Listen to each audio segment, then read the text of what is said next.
And we're back. Season 2021, guys. Here we go. Today we're giving you our two early running back rankings for the early draft season. It's 2021 fantasy football season. We're here to help you win your draft, to win your league. Let's start this fantasy football podcast right meow.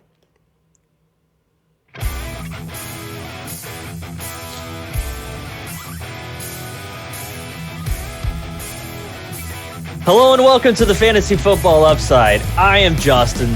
That is Kyle. Thanks for dropping by our Fantasy Football podcast and YouTube channel. We appreciate it. Like Kyle said in the intro, we're back, baby. We are back. We've been working hard in the lab, wanting to bring you that upside information, and I believe that's what we've done. With that, first episode of Season 2 of The Upside is the start of our two early rankings for running backs for the 2021 fantasy football season. Yeah. We're hitting you with running backs 24 through 19 today. Man, I'm just so happy that we're back. We're pumped. We're ready to go. We're going to help you win that championship. Yeah. Kyle, what you got before we get rolling, man? Hey, man, make sure you guys hit that like button if you want to save America and you want to win your draft to win your league this year. You gotta save America. Yeah, save America.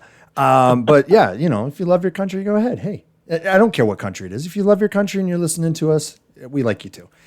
So, we're here because we want to help you guys. We're always asking the question, do you need assistance? And if you do, we're the guys for you. We're going to help you out. We're going to try to keep it a little bit lighter this year on the podcast, but we've got a ton of resources that we're throwing over on our website. So make sure that you visit that. It's over there up above Justin.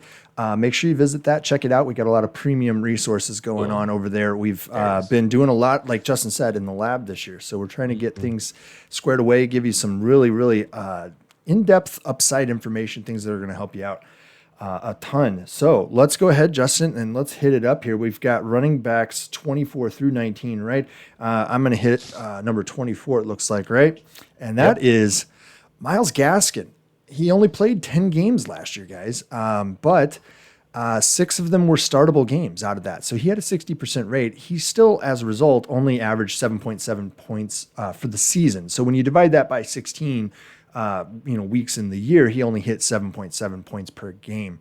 So not the greatest, but he did have 6 startable finishes. And what we mean by startable finish is actually that they finished as a guy who finished in the top 24 in running back because he was either a running back 1 or a running back 2. We're not going to count flex because that's a little bit too iffy. A little murky. Yeah, it's a little murky.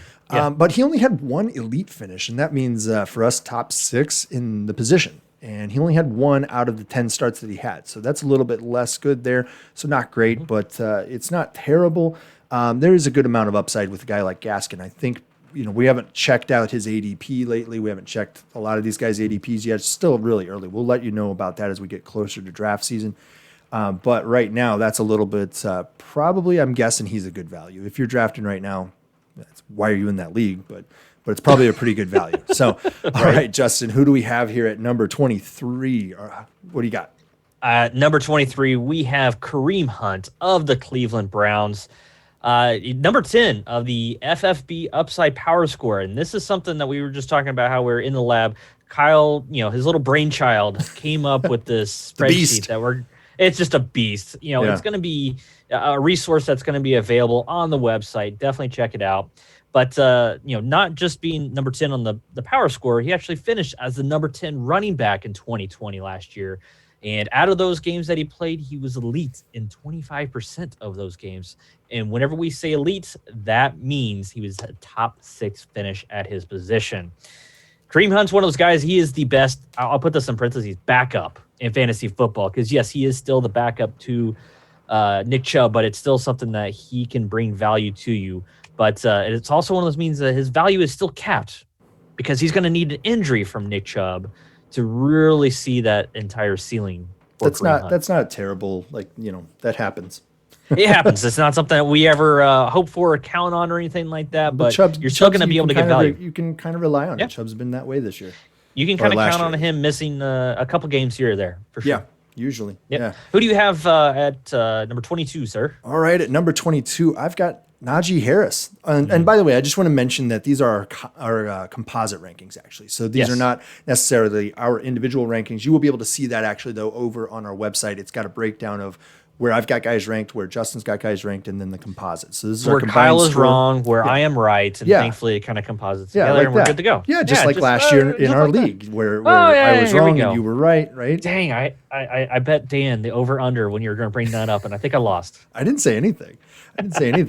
All right, so Najee Harris, he was the 24th overall pick in the 2021 draft in the NFL. He's a pretty fast guy. He's got a 4.45 40-yard dash. That's pretty good. And the thing that I saw recently was he was sent home from the mini camp by the running back coach because he was too focused on football. And so they were concerned that he was not getting any other free time. He was going to get burned out and actually get hurt. So that was a bit of concern. Big thing here for it, though, is that he's going to be their starter running back day one in Pittsburgh, I'm imagining. I don't see anybody else jumping ahead of him on the depth chart unless he gets hurt. So right now, he's the guy. He's the one that you're looking for. And I think that he's probably, I don't think he's got a lot of cachet. So I think in the draft, we'll see as it gets closer what's going to happen. But I think you might be able to get him for a good discount price. So, all right. So let's hit up here. Number 21. Who do you have, Justin? Number 21, we have Chris Carson of the Go Hawks, of the Seattle Seahawks. He was startable in 7 of the 12 games played. Yes, it's Chris Carson, so you're going to hear that 12, 11, 10, that's how many games he's played.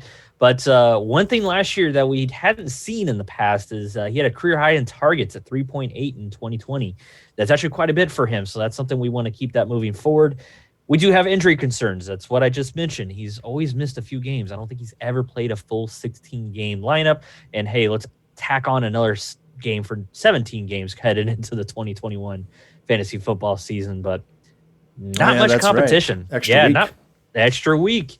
Not much competition behind Chris Carson. I mean, Rashad Penny just had another knee injury. It's a little cleanup, but that guy hasn't been able to stay healthy as a former first-round pick. And then we know Pete Carroll. He loves to run the ball. He could have Stallions out there. He does have Stallions at wide receiver. Yeah. And he still just runs the ball. The one caveat I would throw out there, though, is that they do have a new offensive coordinator. And so the word, it's cryptic. The word is right now that it is different. And it's a lot faster. So higher tempo. I would imagine that you're going to see a lot more of the running backs on the field at any given time, keep guys fresh, that sort of stuff. So it's entirely possible that Chris Carson's carry count could go up. Yeah. If he stays healthy, that's phenomenal. That's great. He could, still perform as an RB2 consistently, I think, out of that. Especially if his ADP is around, the 20s, I feel like that's going to be a really good value for you if you can get him for 12 plus games. Yeah. So Justin, guess what? Guess what we got going though? We got the draft kit about ready to go. So we'll go ahead and we're going to talk about that a little bit here. We got the 2021 Victory Draft Kit, guys. It's almost here. It's going to drop on July 1st.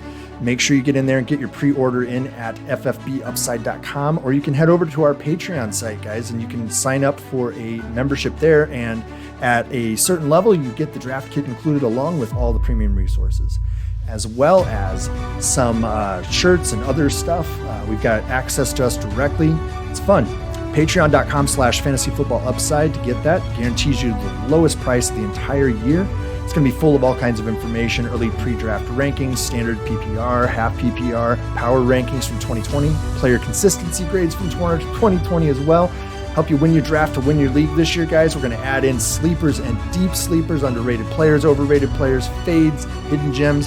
These are all guys that we helped, find for you last year, help you get to your championship game, help carry a few people to that Legion championship.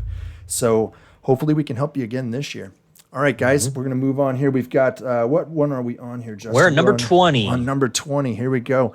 All right, so we've got Antonio Gibson here. He was startable in 8 of his 14 games. And in 2020, that was as he was a rookie last year, right? He finished as an RB1 5 out of the 14 games that he started. That's pretty solid, actually, for a rookie. By our power rankings, he actually finished as RB14 overall. So high-end RB2, my guess is that he's probably going to be a little overdrafted. But if you could sneak him out in the 3rd or 4th round, back of the 3rd round, high 4th round, I think you'd be doing a great job there. The concern that I have here is about him getting a full carry load, because there are tons of veterans that they've added to the depth chart there. Right. And so that's my little caveat.